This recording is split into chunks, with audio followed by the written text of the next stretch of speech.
ನಮಸ್ಕಾರ ಸ್ನೇಹಿತರೆ, ಕನ್ನಡದಲ್ಲಿ ಮಾಹಿತಿ ಯೂಟ್ಯೂಬ್ ಚಾನಲ್ಗೆ ತಮ್ಮೆಲ್ಲರಿಗೂ ಸ್ವಾಗತ. ಇನ್ನೂ ಯಾರು ನಮ್ಮ ಚಾನಲ್ನ ಸಬ್ಸ್ಕ್ರೈಬ್ ಮಾಡ್ಕೊಂಡಿಲ್ಲ ಅಂತವರು ಸಬ್ಸ್ಕ್ರೈಬ್ ಮಾಡ್ಕೊಳ್ಳಿ. ಆಮೇಲೆ ಆಲ್ ಅಂತ ಕ್ಲಿಕ್ ಮಾಡ್ಕೊಳ್ಳಿ. ಇದು ಮಾಡೋದ್ರಿಂದ ನಿಮಗೆ ನಾವು ಮಾಡುವ ಎಲ್ಲ ಯೂಸ್ಫುಲ್ ಕಂಟೆಂಟ್ ಮತ್ತು ಗೌರ್ಮೆಂಟ್ ಜಾಬ್ ಅಪ್ಡೇಟ್ಸ್ ಬಗ್ಗೆ ನಿಮಗೆ ಇನ್ಫಾರ್ಮೇಶನ್ ಬರುತ್ತೆ.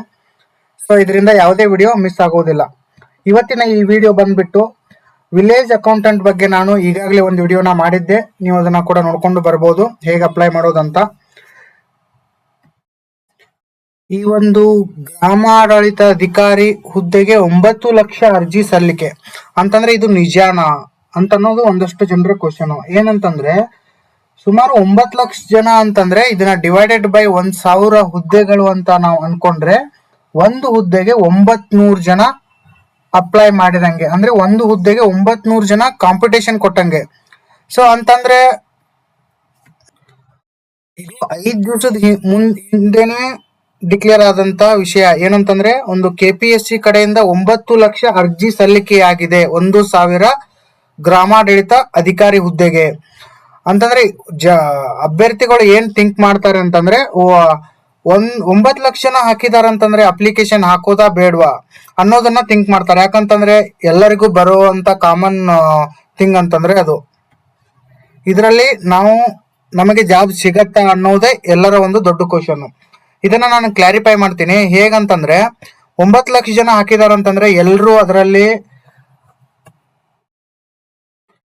ಅಪ್ಲಿಕೇಶನ್ ಹಾಕಿ ಸುಮ್ಮನೆ ಬಿಟ್ಟಿರ್ತಾರೆ, ಅದಕ್ಕೆ ಪೇಮೆಂಟ್ ಮಾಡಿರುವುದಿಲ್ಲ. ಒಂದನೇದ್ದು. ಎರಡನೇ ಕ್ವಶನ್ ಬಂದ್ಬಿಟ್ಟು ಏನಂತಂದ್ರೆ ಅಪ್ಲಿಕೇಶನ್ ಹಾಕುವಾಗ ಏನೋ ಒಂದು ಬೈ ಮಿಸ್ಟೇಕ್ ಆಗಿ ಏನೋ ಒಂದು ತಪ್ಪು ಮಾಡಿಬಿಟ್ಟು ನೆಕ್ಸ್ಟ್ ಏನ್ ಮಾಡ್ತಾರೆ, ಸೊ ಇದು ಅಪ್ಲಿಕೇಶನ್ ಎರಡು ತಗೊಳತ್ತೆ. ಏನು ಆಧಾರ್ ಕಾರ್ಡ್ ಅನ್ನ ಸೇಮ್ ಆಧಾರ್ ಕಾರ್ಡ್ ನಿಂದ ಆಮೇಲೆ ಮೊಬೈಲ್ ನಂಬರ್ ಕೂಡ ಹಾಕಿದ್ರು ತಗೊಳತ್ತೆ. ಅಂದ್ರೆ ಇದರಲ್ಲಿ ನೀವು ಅಪ್ಲಿಕೇಶನ್ ಹಾಕ್ಬಿಟ್ಟು ಎಡಿಟ್ ಮಾಡುವಂತ ಅವಶ್ಯಕತೆ ಇರುವುದಿಲ್ಲ. ಸೊ ಅದರ ಸಲುವಾಗಿ ಏನಾಗಿರುತ್ತೆ, ಒಂದಷ್ಟು ಜನ ಅಪ್ಲಿಕೇಶನ್ ಹಾಕ್ಬಿಟ್ಟು ಏನೋ ಮಿಸ್ಟೇಕ್ ಆಗಿದ್ದ ಕಾರಣದಿಂದ ಈ ಇನ್ಸಿಡೆಂಟ್ ಆಗಿದೆ ಸುಮಾರು ಜನಕ್ಕೆ. ಸೊ ಅವ್ರು ಏನ್ ಮಾಡ್ತಾರೆ, ವಾಪಸ್ ಅಪ್ಲಿಕೇಶನ್ ಹಾಕ್ತಾರೆ. ಇದರಿಂದ ಏನಾಗುತ್ತೆ, ಅದು ಕೂಡ ಕೌಂಟ್ ನಲ್ಲಿ ಬರುತ್ತೆ. ಸೊ ಅಪ್ಲಿಕೇಶನ್ ಸಬ್ಮಿಟ್ ಆಗಿದ್ದು ಕೂಡ ಕೌಂಟ್ ನಲ್ಲಿ ಬರುತ್ತೆ. ಹಾಗಾಗಿ ಇದು 9 ಲಕ್ಷ ಅರ್ಜಿ ಸಲ್ಲಿಕೆ ಅಂತ ಒಂದು ಪೇಪರ್ ಅಲ್ಲೂ ಕೂಡ ನ್ಯೂಸ್ ಬಂದಿತ್ತು. ಇದು PUC ಮಟ್ಟದ್ದಾಗಿರೋದ್ರಿಂದ ಎಲ್ರು ಅಂತಂದ್ರೆ PUC ಸೆಕೆಂಡ್ ಇಯರ್ ಮುಗಿದವರಾಗ್ಲಿ, ಆಮೇಲೆ degree first year second year 4 ವರ್ಷದ ಡಿಗ್ರಿ ಆಗಿರ್ಲಿ, ಎಲ್ಲರೂ ಇವಾಗ ಗೌರ್ಮೆಂಟ್ ಎಕ್ಸಾಮ್ ಅಂತಂದು ಕೂಡ ಇಷ್ಟು ಕಾಂಪಿಟೇಷನ್ ಹೆಚ್ಚಾಗಿದೆ.